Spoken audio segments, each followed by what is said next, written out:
UAE ने स्पष्ट रूप से पाकिस्तान को बोल दिया है कि जो उसने पाकिस्तान को अपना 3 बिलियन यूएस डॉलर का कर्ज दिया है वो उसे वापस चाहिए। यूएई को लगा कि ये जो उसका पैसा है अब कहीं फंस ना जाए, कहीं पाकिस्तान दिवालिया ना हो जाए और ये कर्ज चुकाने में असफल ना हो जाए। इस कारण यूएई ने स्पष्ट रूप से कहा है कि 2 महीने में आप हमारा कर्ज वापस करें। आईएमएफ है, इंटरनेशनल मॉनेटरी फंड है, उसका 7 से 8 बिलियन यूएस डॉलर कर्ज है। इसके अलावा जो एशियन डेवलपमेंट बैंक है यानी एडीबी, उसका लगभग 15 से 20 बिलियन यूएस डॉलर कर्ज है नमस्कार दोस्तों, आज बात करेंगे एक इम्पॉर्टेंट डेवलपमेंट पर, और वो डेवलपमेंट ये है कि यूएई ने भिखारी पाकिस्तान से मांग लिया अपना कर्जा वापस। तो आइए इस पूरे घटनाक्रम का विश्लेषण करते हैं और जानने की कोशिश करते हैं कि आखिर यूएई ने अपना कर्ज क्यों पाकिस्तान से वापस मांगा, कितना दिया था, कब दिया था, इसका असर पाकिस्तान पर क्या होगा, ये क्यों कर रहा है यूएई। समस्त बातों की जानकारी इस वीडियो में प्राप्त करने की कोशिश करते हैं। तो देखिए, यूएई ने स्पष्ट रूप से पाकिस्तान को बोल दिया है कि जो उसने पाकिस्तान को अपना 3 बिलियन यूएस डॉलर का कर्ज दिया है वो उसे वापस चाहिए। पाकिस्तान एकदम से इस बात को सुनकर हड़बड़ा गया। उन्होंने उनसे रिक्वेस्ट की कि इसको 1 साल बढ़ा दीजिए, लेकिन यूएई अपनी बात पर अड़ा रहा। उसने कहा बिल्कुल नहीं, हम आपको सिर्फ 1 महीने का टाइम देंगे।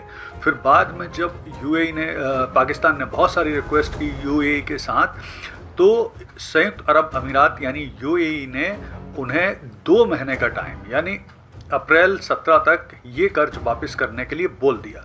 और साथ में इन 2 महीने के दौरान भी पाकिस्तान के ऊपर इस कर्ज पर 6% ब्याज भी यूएई लेगा। तो अब पाकिस्तान के लिए बड़ी बुरी स्थिति हो गई है। तो पहले तो ये जानते हैं कि आखिर यूएई ऐसा कर क्यों रहा है। तो देखिए, ऐसा है कि वर्ष 2018 में यूएई ने ये कर्ज पाकिस्तान को इसलिए दिया था कि जिससे पाकिस्तान की जो गिरती अर्थव्यवस्था है वो सुधर सके।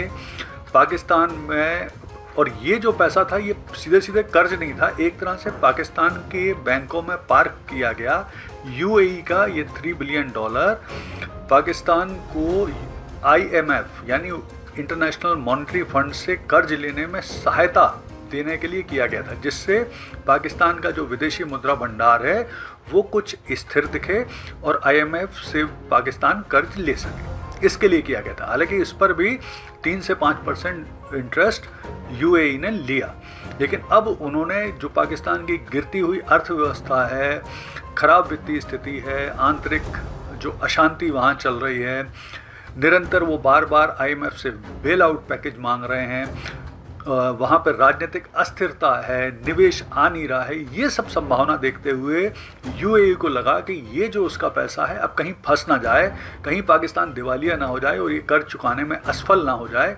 इस कारण यूएई ने स्पष्ट रूप से कहा है कि 2 महीने में आप हमारा कर्ज वापस करिए। अब पाकिस्तान के सामने बहुत बड़ी समस्या आ गई कि वो आखिर ये कर्ज चुकाएंगे कैसे। वो ऑलरेडी जो आईएमएफ का बेल आउट पैकेज है उससे जिंदा हैं, उससे उनकी अर्थव्यवस्था जिस तरह से करके चल रही है। बीच बीच में कई बार पाकिस्तान के प्रधानमंत्री जो शहबाज शरीफ हैं वो बोलते रहते हैं कि वो और जो सेना प्रमुख हैं आसिफ मुनीर, वो कई देशों में मदद के लिए, यानी दूसरे शब्दों में कहें तो भीख मांगने के लिए जाते रहते हैं। अब तो देश उन्हें भीख भी नहीं देते, मदद भी नहीं करते। तो ये सब वो ऑलरेडी बोल चुके हैं।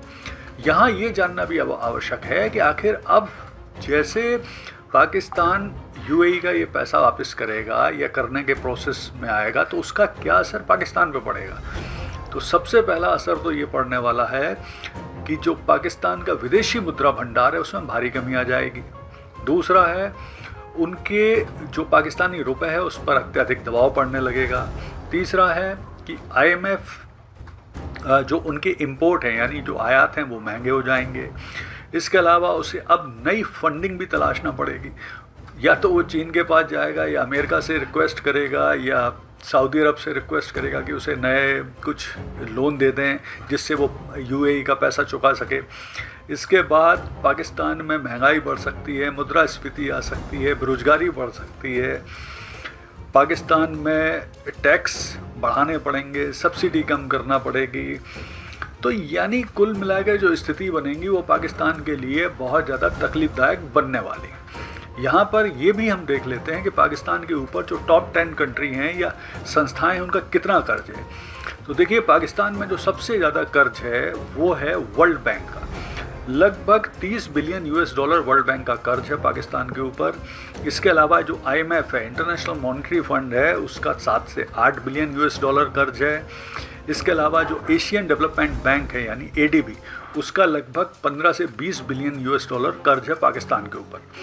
अगर हम देशों के हिसाब से देखें तो पाकिस्तान पर चाइना का लगभग 30 बिलियन US डॉलर कर्ज है, सऊदी अरब का 5 से 10 बिलियन US डॉलर कर्ज है, UAE का 3 बिलियन US डॉलर कर्ज है, जापान का 2.5 बिलियन US डॉलर कर्ज है, फ्रांस का 1 to 2.2 बिलियन US डॉलर कर्ज है।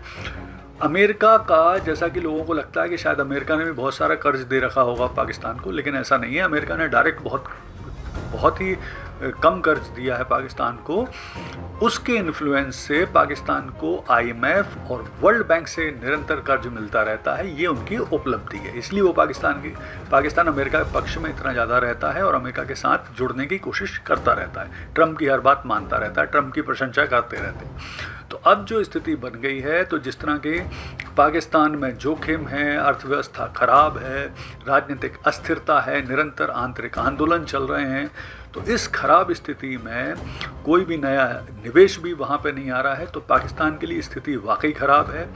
और अगर अब वो नए मतलब जो सऊदी अरब या चाइना या अमेरिका के पास जाएंगे नए कर्ज के लिए, वो मिलना भी मुश्किल है। यानी पाकिस्तान के लिए स्थिति निश्चित तौर पर अब ख़राब हो रही है और आने वाले समय में उनकी अर्थव्यवस्था पर इसका प्रभाव स्पष्ट रूप से दिखाई देगा। धन्यवाद।